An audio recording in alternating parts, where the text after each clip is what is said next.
Backseat Baby. You ever drive home late at night and halfway through the empty road, realize you don't remember the last few miles? That's how it started for me. I was on Highway 47, the stretch between Miller's Diner and the old bridge, the one everyone says is haunted but only after dark. I was just a tired single dad, working overtime at the plant. My baby girl, Lily, was asleep in her car seat behind me. I remember glancing in the rearview mirror, watching her little chest rise and fall, the soft glow of the dashboard lights making her look almost angelic. The radio hummed softly, some old blues song, and I remember thinking how peaceful it felt. Too peaceful. Like the kind of calm that comes before something tears open. Then, out of nowhere, the road fogged up, thick like smoke, and my headlights barely cut through it. My phone lost signal. The world went still. That's when Lily giggled. It wasn't her normal baby laugh. It was deeper, off, like someone else laughing through her. I looked in the mirror again, and for a second, I swear I saw a small hand pressed against the window beside her, but it wasn't hers. I blinked, heart pounding, and the hand was gone. Lily was asleep again, or pretending to be. The blues song on the radio began to slow, dragging out the notes like a warped record. I told myself I was tired, that exhaustion was making me see things. But something in the air had changed.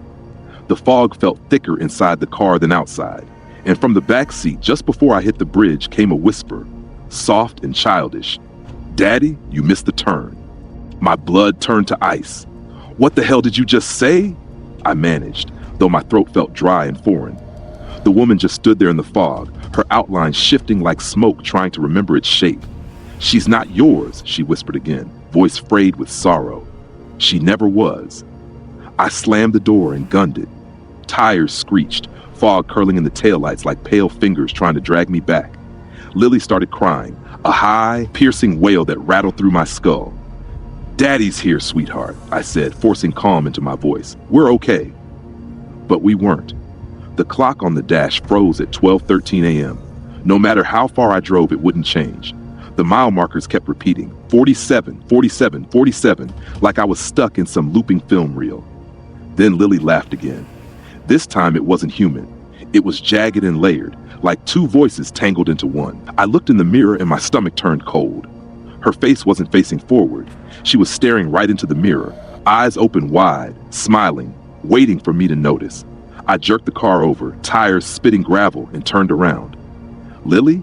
She tilted her head, and for a second I thought her skin looked gray in the dashboard glow, like she'd been pulled from cold water. Then she blinked, and she was my baby again. Just crying, confused. I scooped her up, holding her tight against me, my hands trembling. Her skin was ice cold. I looked around, nothing but fog and shadows. The road had disappeared entirely, and that's when I saw it. Across the ditch, down by the tree line, a wreck. My car. Crumpled metal and shattered glass, headlights still burning. Inside, slumped over the wheel, was me.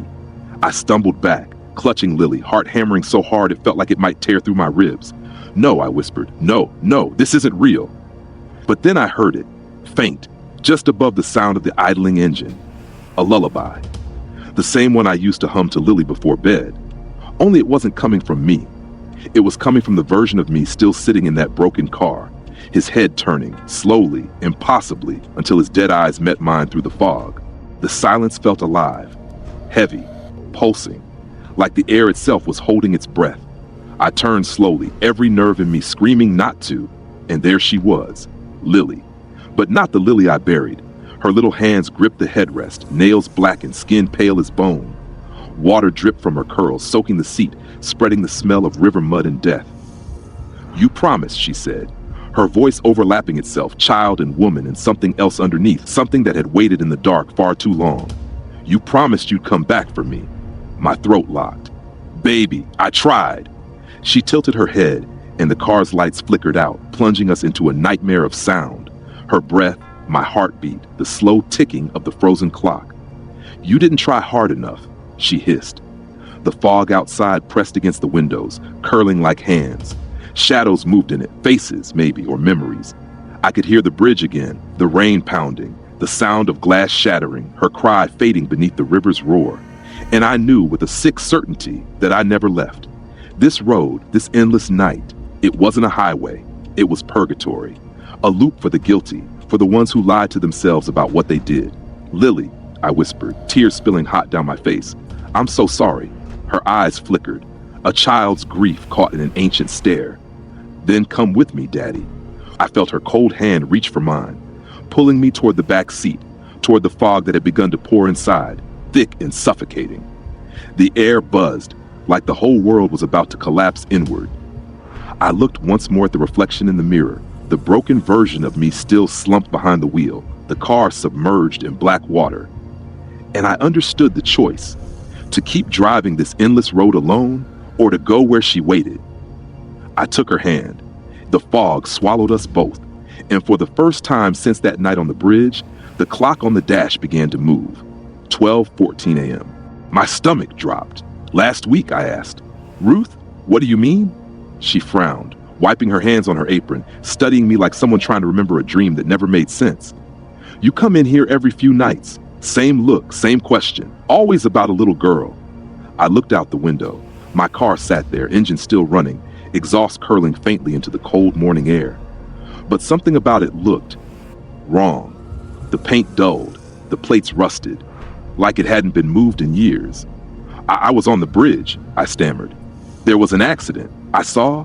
Ruth's face softened. She reached under the counter, pulled out a newspaper, yellowed and folded to a familiar story. "Father and infant die in Highway 47 crash." The photo hit like a punch. My car, that same bridge, the same date, 2 years ago. My hands started shaking. The edges of the paper blurred, bleeding into the grain of the counter. I could feel the fog again, creeping in at the edges of my mind, curling through the diner's fluorescent lights. Ruth's voice drifted through it, distant now. "Honey, you should go home. Let her rest." I looked toward the parking lot once more, and for a moment, I saw her. Lily, standing beside the car in her little yellow dress, sunlight glowing through her like mist. She waved once, small and sure, before fading with the dawn. The clock above the counter ticked over to 12:14.